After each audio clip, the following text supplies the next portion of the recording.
¿Qué tal? Buenas, ¿cómo andan? ¿Todo bien? Disculpen la demora de nuevo por avisarles muy sobre la hora de que no íbamos a tener la clase. Bueno, tuve una reunión, como les dije, un poco impostergable, porque, bueno, eh, en la facultad donde estoy dando clase, tienen la semana que viene finales, entonces, bueno, están acomodando todo como para poder hacerlo así por Zoom o por otra plataforma. Así que bueno, fue una cuestión medio de urgencia tener que estar ahí, ¿no? Así que bueno, la idea es poder avanzar hoy con un tema nuevo, que tiene que ver obviamente con todo esto que estamos diciendo, ¿no? Eh, Hemos visto ya, creo que con sobrada evidencia, cómo nuestro lenguaje modifica o de alguna manera genera una forma de ver la realidad, ¿no? Bueno, quedó para que ustedes me contaran lo que se decía en ese artículo que yo les pasé sobre esta tribu del Brasil que no tiene los conceptos o no tiene palabras para los números, ¿no? Y cómo podía vivir entonces. Bueno, espero que la semana que viene en vivo me lo puedan comentar o qué les pareció, ¿no? Y bueno, después, también sobre este tema, bueno, hay muchísimas referencias que ustedes pueden buscar en la literatura.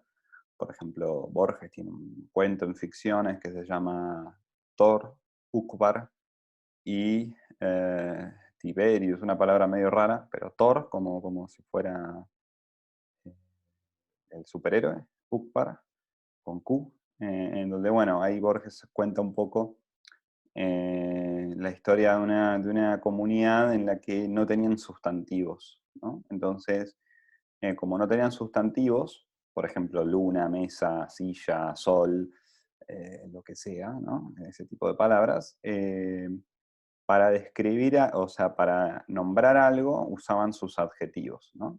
Entonces, claro, bueno, esto cambiaba mucho la manera de hablar o de decir sobre las cosas, porque podíamos hablar de diferentes formas con respecto a lo mismo, ¿no?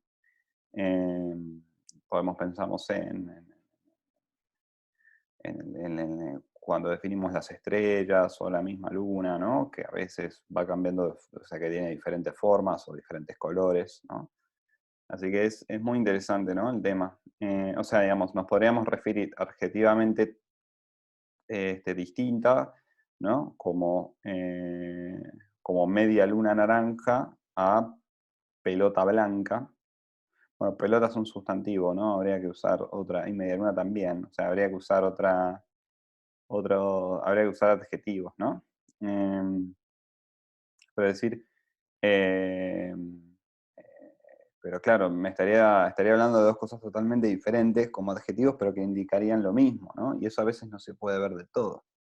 Entonces, bueno, así ejemplos podemos estar todo el año dando, ¿no? Con estas referencias y estas particularidades que tiene nuestro lenguaje. Em, la idea es poder conectar un poquito con lo último que aparece en el texto que yo les pasé, em, con el apunte, ¿no? Del lenguaje. No me voy a meter mucho en el tema de la definición, creo que es bastante claro, si bien bueno, yo lo explicaría de otra manera o tal vez usando otro tipo de palabras. Eh, bueno, digamos, una claridad que ya merece seguir adelante, ¿no? Qué sé yo, capaz se puede hacer una mención sobre el tema de las palabras circulares, por ejemplo, que también eso es algo interesante. Claro, para nosotros definir, para de poder definir, tenemos que definir correctamente, ¿no? Mejor dicho, no tenemos que usar la misma palabra que queremos definir en la definición. ¿no? O sea, porque eso la anularía, digamos, no me dejaría que tuviera nada, muy poca claridad, ¿no? Me dejaría sin saber realmente qué es algo. Entonces, siempre tenemos que tratar de evitar ese tipo de definiciones, ¿no es cierto? Digamos que a veces suelen ser más comunes de lo que nosotros pensamos, sobre todo cuando capaz queremos definir las ciencias, ¿no? Por ejemplo, siempre van a encontrar, bueno, la física es la ciencia que estudia los procesos físicos o los fenómenos físicos. La psicología es la ciencia que estudia los fenómenos psíquicos. La historia es la ciencia que estudia los hechos históricos, ¿no? Y en el fondo no estás entendiendo nada de lo que es la historia o de lo que vendría a ser lo histórico, ¿no? De hecho, a veces vos te fijas en el diccionario y si buscas una palabra y en realidad te remite a otra palabra y esa palabra a su vez a otra, y capaz esa tercera palabra te remitió a la primera palabra que quisiste buscar, ¿no es cierto? Entonces, bueno, hay veces que pasan bastante seguidas, ¿no? Estas cuestiones de las definiciones circulares se llaman, ¿no? O sea, son bastante comunes, ¿no? Em, a veces eh, en sus noches de aburrimiento puede agarrar un diccionario, ¿no? Y consultar determinadas definiciones y va a ver que se da esta circularidad de esta manera un poco camuflada, ¿no? Por ejemplo, pasa, pasa algo así, bueno, ahora lo cambiaron, ¿no? Pero nosotros podríamos haber buscado la definición de perro. eh, Claro, la definición de perro es, bueno, animal que pertenece a la raza de los caninos, ¿no? Y que es fiel al hombre, ¿no? Y es domesticable por el hombre. Bueno, y si buscas la definición de canino, vas a buscar una definición muy extensa, demasiado extensa, y que en el fondo no te deja ver con claridad qué te define, cómo se diferencia o qué especifica a los caninos de otro tipo de familia de animales, por ejemplo la felina, ¿no? O sea, digamos, las, las descripciones son bastante vagas, ¿sí? Bastante vagas. Por ejemplo, que dice que la familia de los caninos, bueno, tiene hocico pronunciado, ¿no? Pero como, bueno, dale, por ejemplo, los osos también lo tienen, ¿no? O sea, vos lees la clasificación o la descripción y, digamos, puede fallar un poquito en eso, en lo que es la claridad o por lo menos la esencialidad, ¿no? Pero bueno, sobre eso no nos vamos a meter, no vamos a buscarle la definición del perro, pero sí antes tal vez, o capaz en un diccionario pequeño o en un diccionario más escolar, podemos encontrar, por ejemplo, que perro, ¿sí? Se puede definir sencillamente, o en algún diccionario que no sea de la Real Academia Española, un diccionario muy casero, como animal, o sea, animal que ladra, ¿no? Animal que emite ladrido, ¿no? Cosa que aparentemente es una definición totalmente válida para el perro. Digamos, es realmente el único animal que emite un determinado sonido, un sonido tan específico tan específico que nosotros le ponemos el nombre de ladrido, ¿cierto? Como el gato tiene su sonido muy particular, del que llamamos maullido, y así con cada uno de los demás animales, ¿no es cierto? Entonces, esta definición le cabe perfecta al perro, ¿no? Como animal que emite ladrido. Pero claro, ¿qué pasa si yo defino después ladrido? ¿No?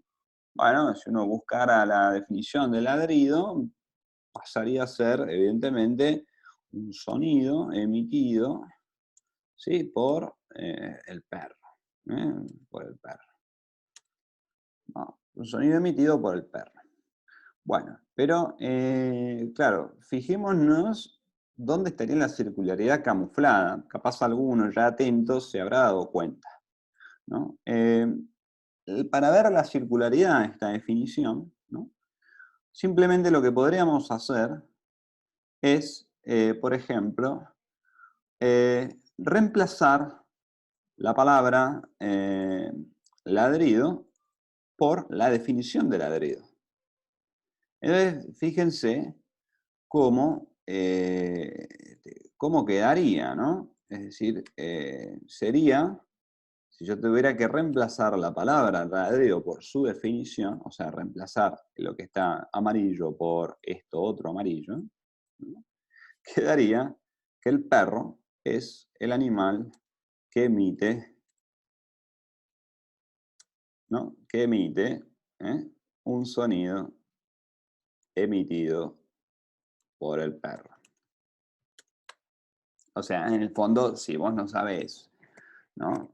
Si vos no escuchaste nunca, supongamos una persona que nunca ha escuchado un ladrido, no lo puede distinguir, eh, le estarían diciendo que, claro, un perro es el animal que hace sonido como el perro, o sea, hace un sonido de perro. O sea, el perro es un perro, básicamente. ¿No? Bueno, eh, el perro es un perro es una definición pésima, porque no sabes lo propio y lo específico que es el perro, ¿no? Entonces, bueno, esa es una particularidad interesante que, como les digo, que aparece bastante y mucho en los manuales, en cualquier apunte. De hecho, los invito a que busquen los apuntes que tienen en sus otras materias, en donde aparezcan definiciones, a ver si tienen esta circularidad, ¿no? A ver si usan la palabra que quieren definir en la definición, ¿no? Esto, bueno, por supuesto, para el punto de vista científico o para un punto de vista de profundización en el conocimiento, no es del todo, digamos, no es del todo aconsejable, ¿no? Eh, Así que, bueno, esto es sobre un poquito lo que me gustaría decir sobre las definiciones, ¿no? Se podría decir todavía muchísimo más,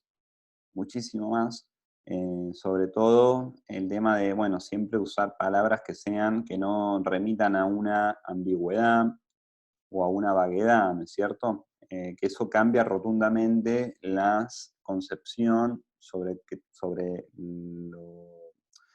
la esencia de algo, ¿no?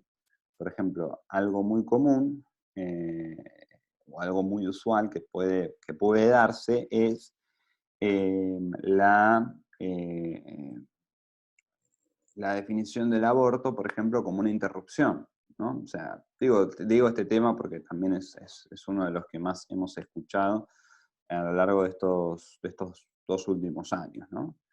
Eh, pero bueno, fundamentalmente el año pasado, ¿no? Eh, Perdón, el anterior, sí, el anterior. Eh, bueno, definir el aborto como una interrupción. Es decir, ahí esa definición es pésima porque... uy, se me activó el celular. Esa definición es pésima porque lo que menos es el aborto es una interrupción. Es decir, una interrupción es algo que cesa en un momento, pero después se reanuda. Vamos, una interrupción es pausar algo para después justamente hacer que continúe. Claro, en el aborto no hay interrupción alguna, sino hay una absoluta aniquilación, ¿no es cierto? O sea, no, eh, en el sentido de la nada, ¿no? Aniquilación como una ida hacia ese nil, hacia esa nada, donde, claro, se mata lo que está, ¿no es cierto? Entonces, ahí al no haber nada, no puede volver nada a reanudarse, ¿no es cierto? Entonces, bueno, fíjense cómo, bueno, también es importante saber usar eh, las palabras para poder definir las cosas según lo que son, y no según lo que queremos que sean o no según lo que nos resulte más cómodo definir o según lo que nos resulte un poco más ventajoso, ¿no es cierto? Digamos, hay que ser muy cauteloso siempre y contar con las definiciones de los términos que estamos usando, ¿sí? Eso es clave, ¿no? Eso es muy importante. Bueno, pero para poder conectar con el último punto del apunte, ¿no? Que toca el tema de la función emocional del lenguaje y después todo lo que tiene que ver con la función, bueno, con la comunicación no verbal, ¿no? Lo que es el lenguaje corporal, el lenguaje de los gestos. Bueno, que yo calculo, no sé si ustedes tienen la materia ahora de taller de oralidad y escritura, en donde un poco esto lo deberían ver, ¿no? Digamos, cómo poder, técnicas para poder hablar mejor en público, todo lo que es el tema de la gesticulación de la cara o de las manos, bueno, todo lo que tiene que ver con eso, ¿no? Con la oralidad propia, o cómo dividir un discurso, ¿no? Cómo poder hablar en público, en fin, ¿no? Pero bueno, no sé si lo verán en profundidad. Esto es un tema que, bueno, mm, es importante para este tema del lenguaje, ¿sí? Nosotros no lo ahondaremos tanto en profundidad porque, bueno, tenemos que ir encarando el tema del lenguaje para lo digital. Pero sí hay algo que me parece interesante como para poder resumir o reunir los conceptos de emoción, postura corporal y mensaje, ¿no? Eso es básicamente. Y definición, y esencia, e idea, ¿no? Entonces, para esto no me parece otra cosa mejor que darles, aunque sea algunas nociones muy generales, pero que les pueden ser útiles, que después, si les interesa, lo pueden investigar muchísimo más, que tienen que ver con la retórica, ¿sí? Con la retórica. El ars benedicendi, ¿no? El arte del buen decir, del buen hablar. Eh, o de hablar bien, de hablar no bien en el sentido de una manera correcta, que por supuesto la supone, eh, sino de generar esa idea que yo quiero generar en la persona que me escucha, ¿no? En eso consiste la retórica como un arte. O sea, en que la persona acepte lo que yo quiero que acepte o rechace lo que yo quiero que rechace. Hoy en día vivimos plagados de esta retórica por todos lados, los medios de comunicación, la publicidad, la propaganda, em, los nenitos con sus padres, los militantes con su político, ¿no? Estamos rodeados de la retórica, aparece en todos lados y es una, es una, es una ciencia muy interesante y un arte muy interesante para poder ver. Em, entonces, básicamente, de nuevo, ya les dije la función de la retórica, ¿no? Esto de que la persona que me escucha, mi oyente, digamos, acepte lo que yo quiero que acepte, lo que yo quiero que acepte o rechace lo que yo quiero que rechace. Esto lo hago fundamentalmente apelando siempre a emociones, ¿sí? A emociones. Lo fundamental y lo principal de la retórica es la emoción, ¿sí? Es la emoción, es la emoción. Eh, Aristóteles fue el gran fundador de la retórica como ciencia. A ver, por lo menos en realidad no me tendría que corregir. Lo que sí hizo Aristóteles fue un gran manual, una gran recopilación, digamos, lo que sería el primer libro desarrollado científicamente de lo que es la retórica. Pero esta ciencia fue cultivada un poquito antes de Aristóteles, fue cultivada fundamentalmente por los llamados sofistas, ¿sí? Protágoras a la cabeza, pero hay otros, Gorgias, Hipias, Calícles, etcétera, ¿no? Hay un montón. em, que los verán seguramente en historia de Grecia, en historia antigua. Y Aristóteles, bueno, desarrolla, como les dije, por primera vez de una manera científica en un libro que nos llega hasta hoy en día. Es un libro que lo pueden encontrar en internet, lo pueden encontrar en las librerías, se puede comprar. Se llama así, El arte de la retórica, ¿sí? O retórica solamente. Es un libro que no tiene desperdicio en absoluto, es un libro del que de hecho todavía hoy por hoy se lo sigue usando como para llevar adelante esta ciencia, ¿no? Eh, en donde, bueno, Aristóteles lo que destaca fundamentalmente es que la retórica sirve para mandar un mensaje, llevar un mensaje, él dice a la mayoría de las personas, ¿no? ¿Por qué a la mayoría y no a todos, digamos, o para algunos? Bueno, porque Aristóteles dice que La retórica es sumamente útil y sumamente eficiente en las personas que no han cultivado la sabiduría y se dejan llevar por las pasiones, que son la mayoría.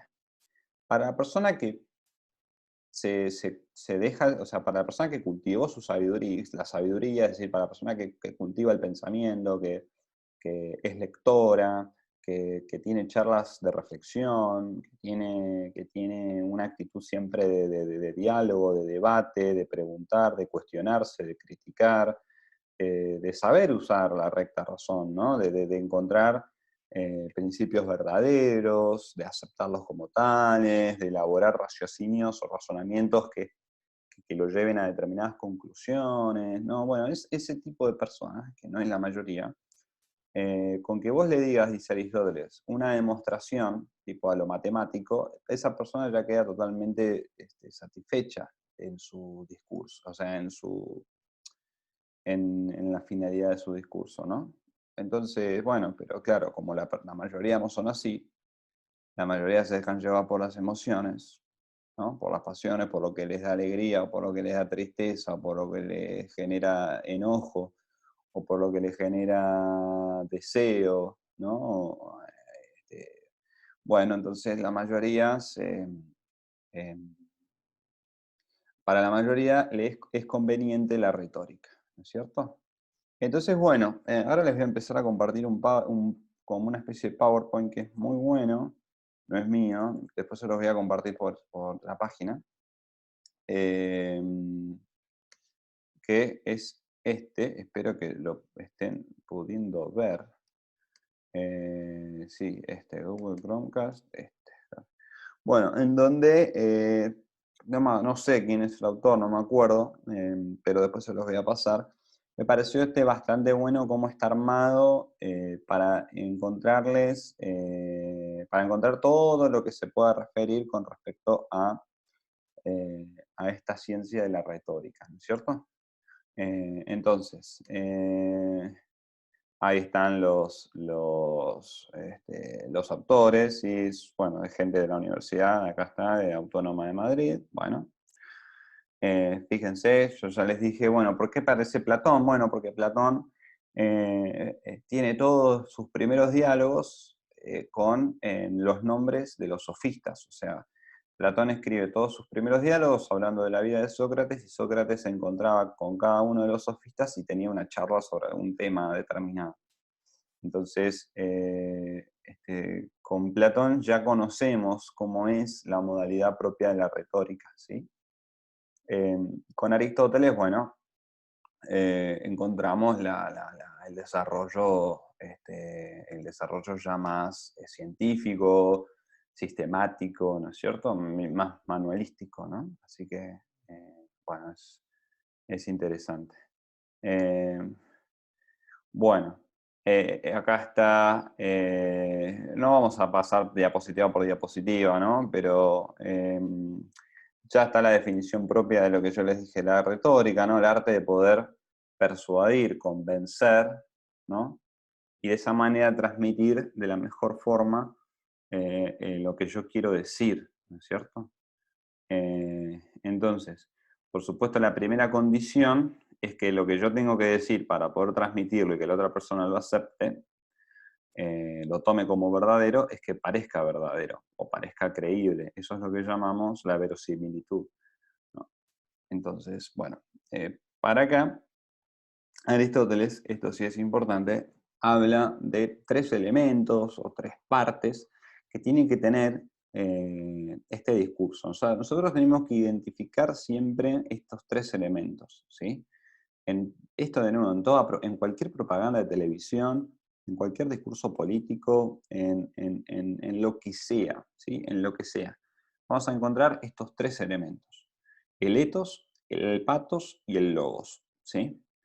El ethos, la confianza, dice ahí, está bien, pero tiene que ver también con, a ver, los lugares comunes, lo que ya sabemos que es así, la costumbre, ¿no es cierto?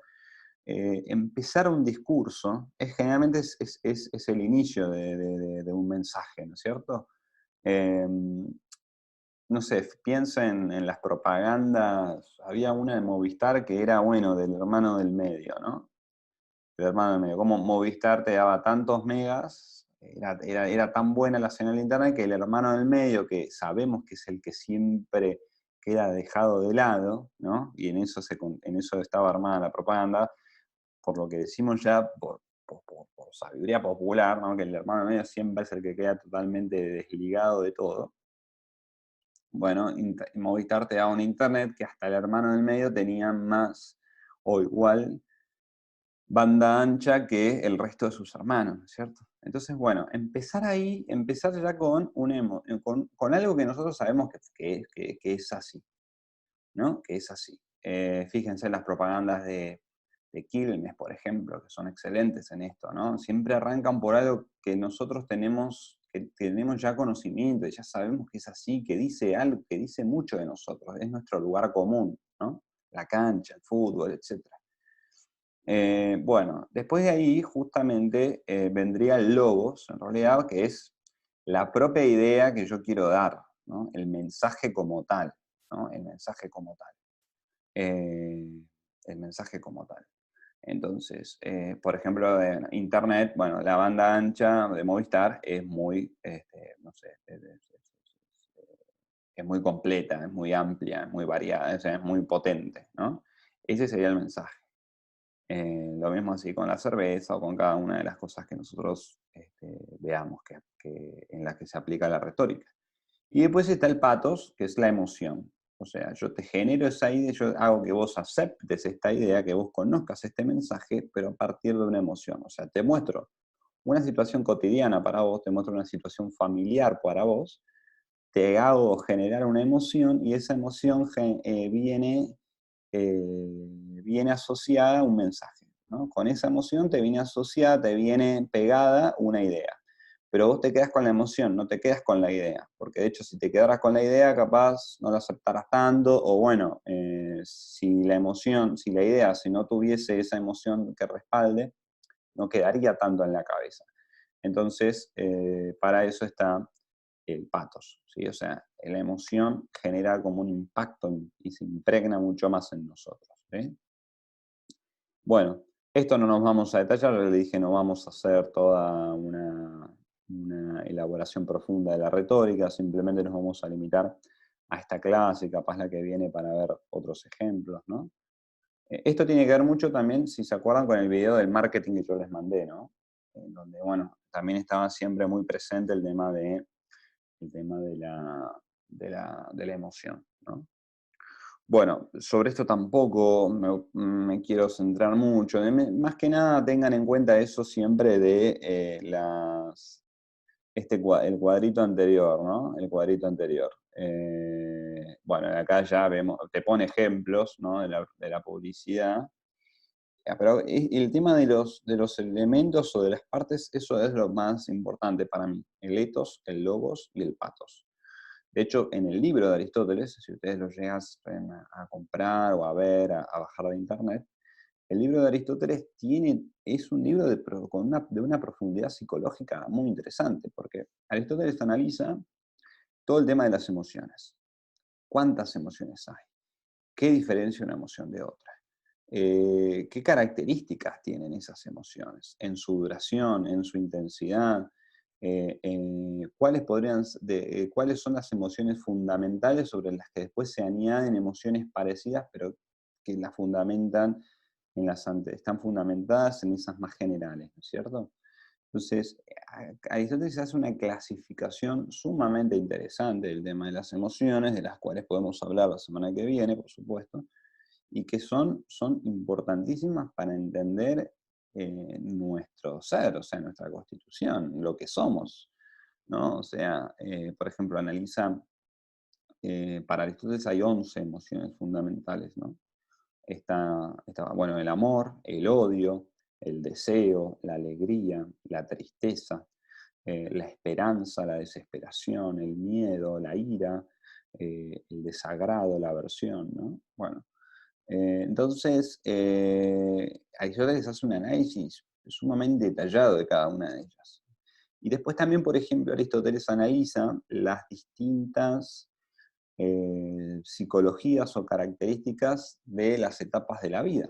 Porque no es lo mismo hablarle a un chico que hablarle a un adulto, que hablarle a gente mayor, ya anciana. Entonces, ¿cómo hay que acceder, cómo hay que convencer mejor a los niños, cómo hay que convencer mejor a los adolescentes, cómo hay que convencer mejor a los adultos? Entonces, para saber cómo hay que hacer eso, hay que saber cuáles son las características propias de esas etapas de la vida, ¿no es cierto? Entonces, bueno, ahí Aristóteles lo desarrolla, ¿no? Lo desarrolla fundamentalmente. Habla del tema de la felicidad, porque en el fondo eh, hay un tema muy clave, sobre todo en el tema de la publicidad, trabaja mucho con el concepto de felicidad, entonces Aristóteles desarrolla también de manera excelente lo que es el tema de la felicidad, ¿no? Entonces, no es fácil estudiar la retórica o llevarla adelante, ¿no? O sea, con éxito. Hay mucho. Igualmente, esto que digo es más o menos, ¿eh? Porque hay gente que es muy buena en lo que es la retórica, pero en el punto fundamental de la felicidad fallan totalmente, ¿no? Sobre todo, no sé, estoy pensando en la política, además, ¿no? Pero bueno, o construyen un concepto de felicidad que es totalmente alejado de la realidad, ¿no? O sea, es lo menos verosímil que hay, pero te lo hacen ver como verosímil, ¿no es cierto? Y acá, bueno, cada movimiento histórico ha hecho de la suya, digamos, el comunismo te vende una felicidad que sí, que vos la lees en el manifiesto comunista y te parece totalmente creíble y convincente y verosímil, pero ya en la práctica hemos visto que ha dejado millones de muertos, ¿no? Entonces, claro, bueno, no era tan así, ¿no? No era tan así. ¿Y cómo lo hizo? Bueno, fundamentalmente Marx y Engels a través de la emoción. El Manifiesto Comunista es un libro eminentemente emotivo, o sea, te despierta emociones, fundamentalmente te despierta todo tipo de emociones, ¿sí? Así que, bueno, un poco ese tema, ese de la emoción, es lo que nos queda, ¿no? Por supuesto que el mensaje se ve a través de esta imagen, ¿no? Bueno, acá ponen un ejemplo. Yo mientras hablaba miraba la foto de estas dos chicas drogadas y digo, "Uf, eh, espero que mi clase no sea así". Bueno, acá, bueno, pues no hay mucho, no hay mucho que decir, ¿no? O sea, evidentemente la imagen de estas dos modelos, bueno, a lo que te lleva un poco la vida de la pasarela, ¿no? La vida de la moda, que vos tenés que mantener un cuerpo de una determinada manera, de una determinada condición, que la naturaleza evidentemente no te la da, y no por eso tiene que ser algo malo, por supuesto que no, totalmente al contrario, ¿no? De hecho, lo que te da la naturaleza es lo bueno. Lo que pasa nosotros a veces tenemos una mentalidad de que las cosas valen por el esfuerzo que implican, y no necesariamente es así, ¿no? Pero bueno, sobre esto pues también charlaremos. Entonces, bueno, acá como para mantener este estado, muchas chicas que viven de esto, del modelaje, caen en la droga, además de, por supuesto, otro tipo de trastornos, como, como los alimenticios, ¿no? Bueno, no sé igual Sisley de qué es la empresa. La verdad no tengo ni idea cuál sería el mensaje propiamente de ahí, ¿no? Bueno, este está muy bueno, me parece que es una linda imagen. eh, bueno, ahí vemos la portada el mensaje, el logos, ¿no? Bueno, ayer volvió a nacer, sería, bueno, en realidad el logos está por detrás, ¿no? Es decir, usar un casco, ¿no? Usar casco, o sea, usar casco salva vidas, ¿no? Entonces, bueno, evidentemente está el etos, ¿no? La familiaridad, ¿no? Ver a una mujer embarazada, o la imagen te da que vos estás viendo una imagen estás viendo la imagen de una mujer embarazada, con la familiaridad que eso implica, y el valor que eso implica. Y bueno, acá vemos, ¿no? En realidad, si vemos bien la imagen, es un casco con un golpe, y bueno, ayer volvió a nacer, te da la idea, evidentemente, eh, de que la persona sobrevivió gracias a que usó el casco. Y bueno, la alegría de eso, ¿no? Entonces, fíjense cómo están presentes en una sola imagen todo esto, ¿no? Y es un arte, porque tenemos que decir con pocas cosas, mucho, ¿no? Entonces, bueno, a ver, uy, no, a ver, no sé por qué se me fue para atrás. Eh, oh, se me fue para atrás. Bueno, eh, bueno, acá también hay otra imagen, sí, también está muy buena. Dice, ¿cuál es tu excusa? ¿No? En el sentido de que, bueno, una chica puede tener este, 3 hijos más o menos en 3 años, este, y nada, y bueno, y poder tener un cuerpo en el que no se vea esta consecuencia, ¿no es cierto? Pero bueno. eh, bueno, entonces, esto es un poco la esencia o la ejemplificación de la retórica, ¿no? Después, bueno, acá ya va un poco más en detalle, ¿no? Son más básicamente estas 3 partes que yo les dije en la retórica tienen que darse en 3 momentos, ¿no? O sea, en las 3, el ethos, pathos y logos era como eh, las partes, ¿sí? Los elementos de la retórica. Estos elementos los tenés que llevar adelante en 3 momentos, ¿sí? Lo que se conoce como la invención, el discurso y la elocución, el decirlo, la acción. La invención tiene que ver, bueno, con el momento en el que uno prepara, con el momento que uno lo prepara todo esto. O sea, qué tenemos que tener en cuenta? ¿No? Cómo lo tenemos que inventar, justamente, ¿no? De ahí viene invención, venire, ¿no? En latín. Y después el discurso sería, bueno, ya la elaboración como tal, ¿no? Digamos, el momento de hablarlo, ¿no? O sea, el exponerlo y el estilo, ¿sí? O la locución tiene que ver con cómo lo hago. ¿No? Entonces, bueno, esto hay que tenerlo en cuenta, estos 3 momentos, ¿no? De preparación, de desarrollo y de ejecución serían, ¿no? Para hacerlo un poquito más simple. Bueno, acá te dan algunos tips, por ejemplo, un correcto uso de las conjunciones, llamar a las cosas por su nombre, ¿se acuerdan? El tema de la definición. ¿Eh? Claro, en realidad esto, por supuesto, y evitar la ambigüedad, ¿no? O sea, llamar las cosas por su nombre es lo que a veces falla. Y hay gente que quiere meter cualquier mensaje, cualquier idea, cualquier definición de cualquier cosa a partir de las palabras justas, las palabras indicadas, ¿no? Eh, porque claro, evidentemente, lo vuelvo al caso del aborto, es mucho más fácil, o por lo menos es menos agresiva la palabra interrupción que asesinato, ¿no es cierto? Que es lo que es. Entonces, eh, ahí tenemos claros y clarísimos ejemplos. Después, bueno, el tema de la cuestión del género, ¿no? Cuando la distinción entre femenino, masculino, bueno, pero eso es lo que tampoco me voy a meter mucho. También usar bien el plural y el singular, ¿no? Eh, Fíjense, los políticos siempre hablan con un plural, ¿no? Cuando dan los discursos. De hecho, uno cuando da la clase, yo mismo cuando doy una clase o cuando me toca dar una charla o me toca escribir o lo que sea, uso un plural, porque me parece como que es como para generar también una convivencia con la persona que me escucha, o una suerte de que él también está participando, ¿no? Él también está haciendo esto que estoy haciendo yo, ¿no? Bueno, y a veces hay que remarcar por determinados momentos lo singular, ¿no?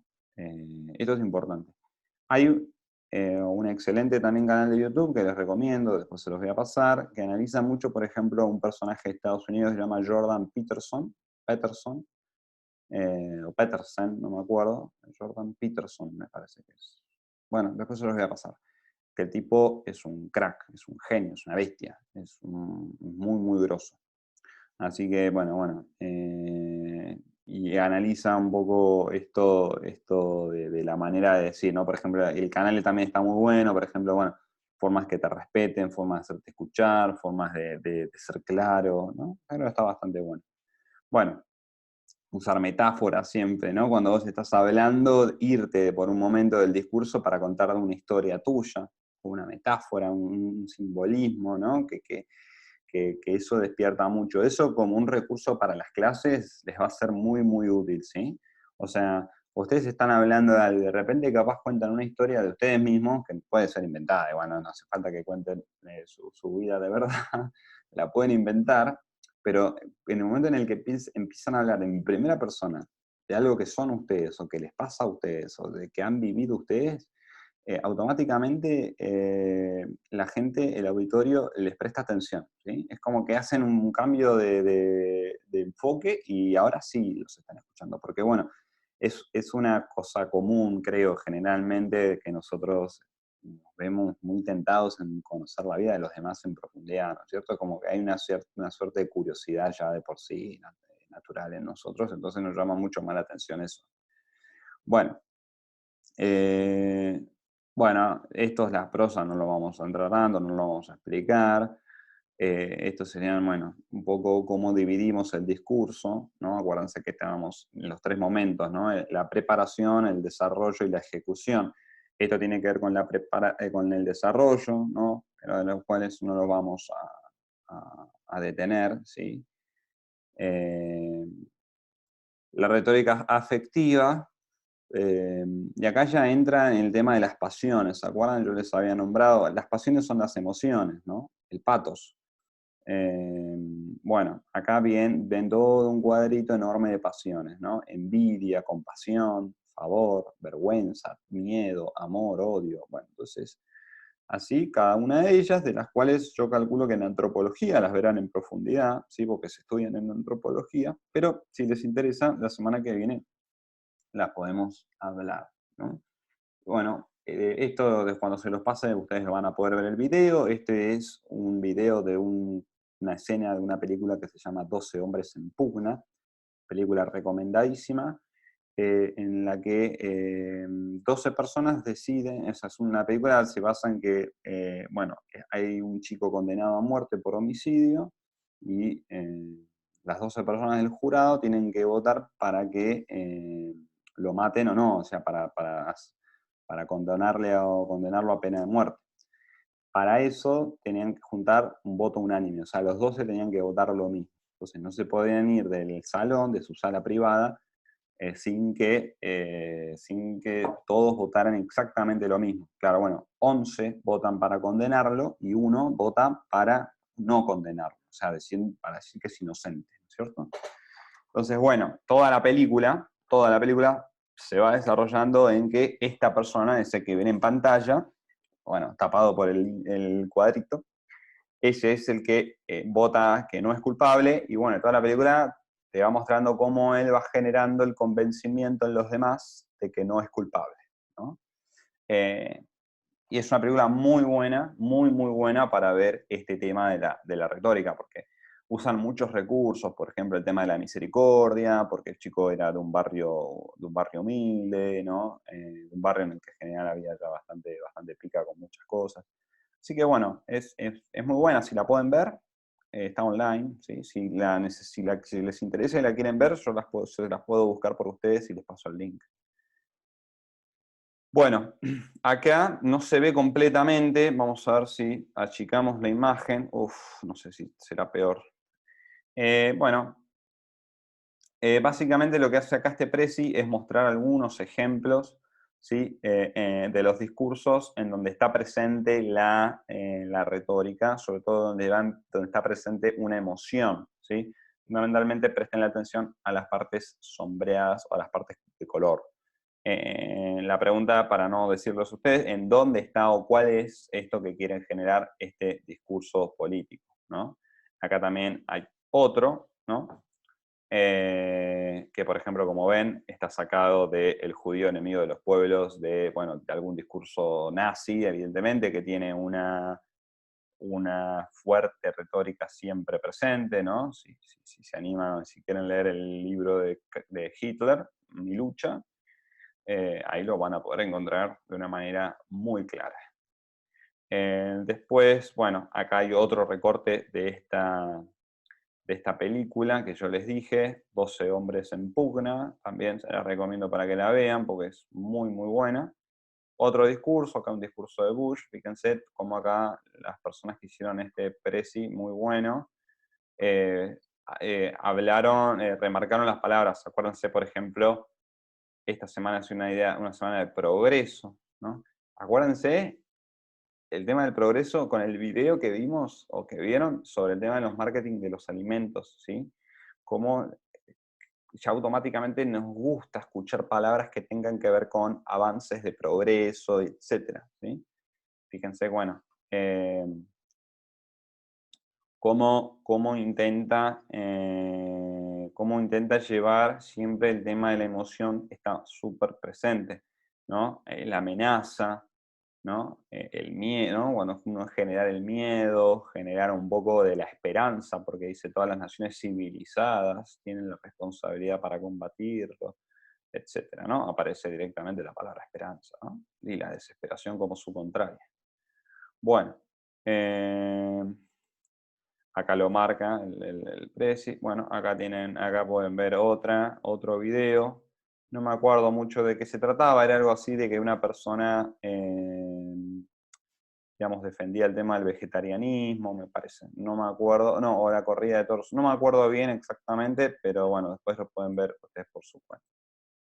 Eh, bueno, y hoy en día lo vemos en los medios de comunicación y demás, ¿no? Bueno, pero bueno, acá tienen, digamos, frases, refranes, podríamos decir, de la cultura estadounidense. eh, Frases de un discurso de Zapatero, digamos, es un poco viejo este sí, pero bueno. Bueno, ya está. Y aquí está una bibliografía que les puede ser útil para poder sacar la información, ¿sí? Bueno, no mucho más, yo creo que cumplimos con el horario de la clase. Bueno, una lástima que no hayamos podido tener la clase en vivo, pero bueno, espero que les haya sido de provecho, espero que les haya interesado, ¿no? Lo que es la retórica. Como les dije, hay un montón de videos de YouTube sobre este tema, ustedes lo pueden buscar, lo pueden googlear, yo les voy a pasar por lo menos el canal que yo sigo. Eh, con este Jordan Peterson, que de paso lo pueden escuchar, que es un tipo que sabe mucho y es interesante escucharlo. Aparte habla muy bien, tiene muy buena retórica y tiene las ideas claras, que es un tipo bastante interesante para conocerlo. Y después, bueno, si les interesa también el libro de Aristóteles, también lo pueden buscar. Por lo menos para chusmearlo, el índice, a ver de qué habla, que tengan alguna idea de lo que son las emociones, o el tema de la felicidad, ¿no? Si no les interesa tanto la parte de los discursos. Pero bueno, es una ciencia muy linda, es una ciencia muy buena, cuesta mucho ponerla en práctica, y nada, se trata eso, de presentar en el fondo un mensaje de la manera más clara y más atrayente, ¿no? Presentar un mensaje de la manera más atrayente. Hoy en día eso, nada, se ve mucho o se necesita mucho, capaz porque vivimos en una etapa o en una época donde nos acostumbramos a videos cortos, videos de un minuto como mucho, ¿no? Nuestra atención por eso mismo se disminuyó. Nosotros ya prestamos atención a algo, o sea, nos tomamos 6 segundos para saber si una cosa es interesante o no. O sea, ya 6 segundos nos bastan para hacer un juicio sobre algo, ¿no? Imagínense lo que podemos conocer en 6 segundos. Espero que este video llegue hasta este minuto y este segundo y que no me hayan cortado los 6. Entonces, nada, más allá de eso, hoy en día la atención y los mensajes, la información hay que presentarla de maneras muy minimalistas, con videos muy cortitos o imágenes hechas de una manera muy contundente. Entonces, bueno, esa es un poco también la finalidad de presentar la idea de un lenguaje digital así. Y por eso les estoy dando esta fundamentación, o digamos, desde dónde nos apoyamos, de que hay un bagaje, o hay una base, mejor dicho, científica, digamos, que ya se fue muy estudiada en la época antigua, se le daba mucha pelota en la época antigua. Hay un montón de otras cosas que no dijimos, pero por ejemplo en la retórica se estudia mucho lo que son los procesos para poder acordarse, lo que son reglas del recuerdo, porque un buen orador se destaca porque puede tal vez citarte una frase, citarte un poema, citarte frases que tengan que ver con el tema, pero que necesite él tenerlas o ella tenerlas memorizadas, ¿no? Entonces, eso también está muy bueno y es muy interesante. Y bueno, y yo creo que es una herramienta que después para el día de mañana en sus clases les va a ser bastante útil. Así que, nada, por lo menos para que sepan que existe esto de la llamada retórica y que tiene que ver un poquito con estos elementos que les mencioné, ¿no? Bueno, y no sé si se da tanto en los colegios, ¿eh? No sé si se da tanto. Pero bueno, nada. Bueno, espero que les haya gustado la clase. Les voy a pasar la información necesaria y bueno, y nos vemos el martes que viene para, para poder charlarlo esto más en vivo, ¿sí? Bueno, un saludo.